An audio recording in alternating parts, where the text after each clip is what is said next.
Good morning, guys. Happy Saturday. I'm going to walk you through a weekend of my life trying to balance work and fun.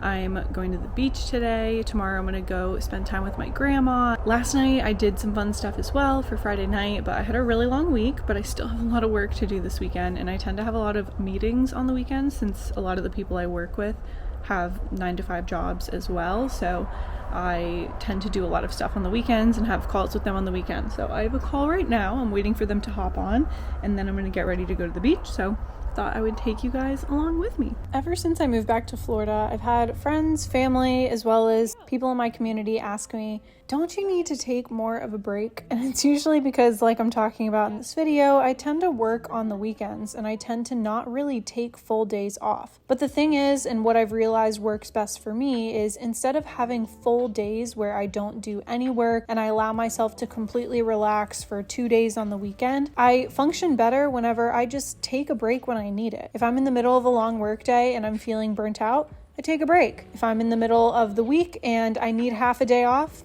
I'd take a break. Instead of functioning on this normal 9-to-5 schedule, Monday to Friday, having my Saturdays and Sundays fully off, I prefer to work whenever I need to work and then take a break whenever I need to take a break. And this leads me right into a concept that I've been really working through, and I'm going to be sharing more on TikTok and Instagram. So if you guys don't already follow me on there, make sure to check down in the description for a link to those. But I try my best to work from a place of rest instead of working so I can rest. I no longer want to force myself to work so I can be granted a break as if it's some privilege that I get for overworking myself, working a full 12-hour day. And the thing that I like about this mindset is I tend to actually get more done overall and feel more rested and less stressed out overall when I allow myself to just work when I need to work and rest when I need to rest. For example, on this specific day that I'm sharing with you guys, I had a long afternoon at the beach with my mom, and then as you'll hear in a second, I was able to go home and get some work done afterwards because I felt rejuvenated from the time I took off, and I spent time with people I care about, and I was ready and able to spend a few more hours at the end of my day getting some editing done for YouTube.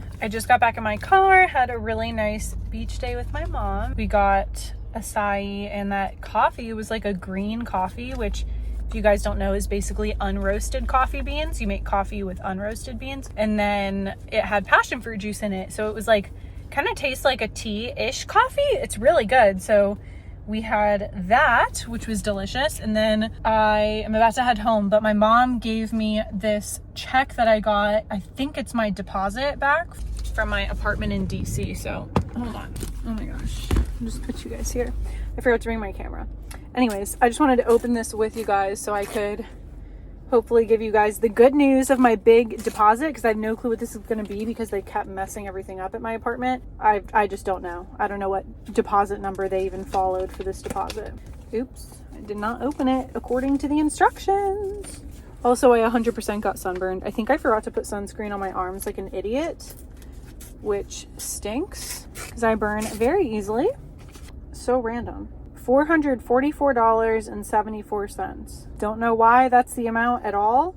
They haven't given me any other information along with that. So yeah, that's really interesting. I'm probably going to send them an email. I kind of want to ask for like a final bill and then ask like what my deposit amount was exactly. Like, was it $440 or was it higher and then they charged me for stuff? Like, was there any move out charges? Like, I don't know. I just want more information, you know? I don't know why it was $440. I'm gonna look into that, but $440 is nice. And I got my paycheck for last week of work with Julie. So I got paid $700 from that, which is awesome. And then this morning, my meeting went really well. And I got another VA job that I'm gonna be working on this week. So I'm excited about that, which could be continued work actually, which is really exciting. So I'm going to work on that stuff this week too. But yeah, the only downside I have about all the work I've been doing is that I've been charging $20 an hour, and I really feel like I should be charging more. But at the same time, like, I'm still kind of getting my bearings. So I think it's fine overall. And if this contract ends up being like a percentage of it being mine, then I don't think any of that will matter anyways, because then my work with Julie won't be hourly anymore. It'll just be contract basis. Anyways, long story short, my point is, I remember I said this in my last vlog, I think, but the beginning of this month when I set like my income goal, I feel like I set like the lowest goal ever. And I think I even said like, oh, it might be kind of lofty, and now it's literally been like a week and a half since then, and I swear I've like already way blew that out of the water, which is just really funny. So I've made quite a bit of money this month so far, and I really want to finish my budget, and I want to do my taxes this week. Those are like my two big money goals that I want to work on.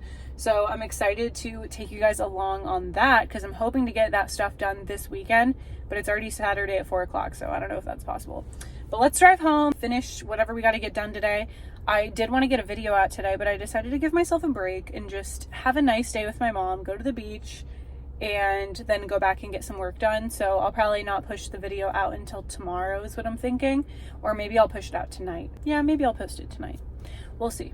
Anyways, I'll catch you guys in a bit. And the thing I want to end with for this video is, if you're in a position to work any type of flexible schedule, I want you to really analyze the days that you give yourself off and see if it's working for you. Because the typical structure of working 5 full days and then having 2 full days off does not work for everyone. And honestly, I would argue it doesn't work for most people, but you know, that's still up in the air. For me, what I notice is if I decide to take an entire day off to do nothing, I tend to actually do nothing. Like, I don't do things I enjoy doing. I don't go out and go to the beach or go to a workout class or go spend time with friends. I end up spending most of the day laying in bed and usually feel less energized the following day instead of more energized, which should be the entire purpose of having a day off. So if you resonate with this at all, just really analyze what your rest days look like and consider if you need to restructure your work and your rest throughout the week so that you can start working from a place of rest instead of working to rest.